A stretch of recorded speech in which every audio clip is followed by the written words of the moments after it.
Hi everyone, and welcome back to today's morning report with me, Richard Perry, market analyst at Antech Markets for Thursday, the 10th of July. Going to look at sterling at dollar now. And what I had thought originally may turn out to be a corrective small top pattern. Just seems to be a consolidation, really. There's no real appetite for selling cable at the moment. Certainly those Fed meeting minutes last night helped. Cable helped to support it, but I think at the moment this is just turning into a bit of a sideways consolidation, just unwinding, a bit of overbought momentum, and that's just what it seems on these momentum indicators, just beginning to drift sideways a bit, just to unwind a bit of that froth.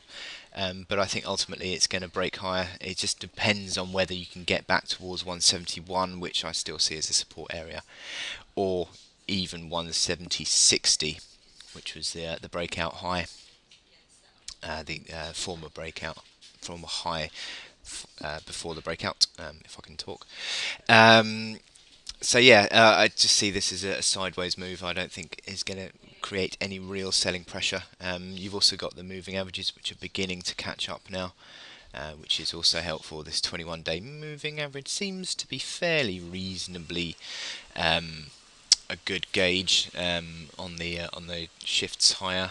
Um, I'd say that's not too far off. That's currently at 70.57 as well. So I think anything back towards 71, between 71 and 70.60, I think would be seen as a good chance to buy. And certainly it seemed to be the other day. 70.82 was the low before the bulls came back in. So I see that's what's going on here. If you look at this hourly chart, there's no real desire to engage in a correction. Also, you've got a pretty good configuration now on these hourly moving averages. In fact, they've all pretty much come together at the same time and to turn higher in bullish sequence, so that is fairly positive. Although you have had a bit of a shift to the downside in cable early on today, I wouldn't say that there's any real desire once again to sell this, and I think anything back towards 71 would be a buying opportunity.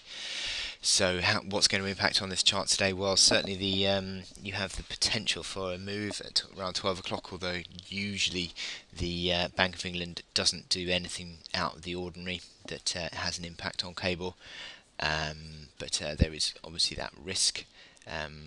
But certainly the only real risk you could be looking at would be an upside hawkish risk.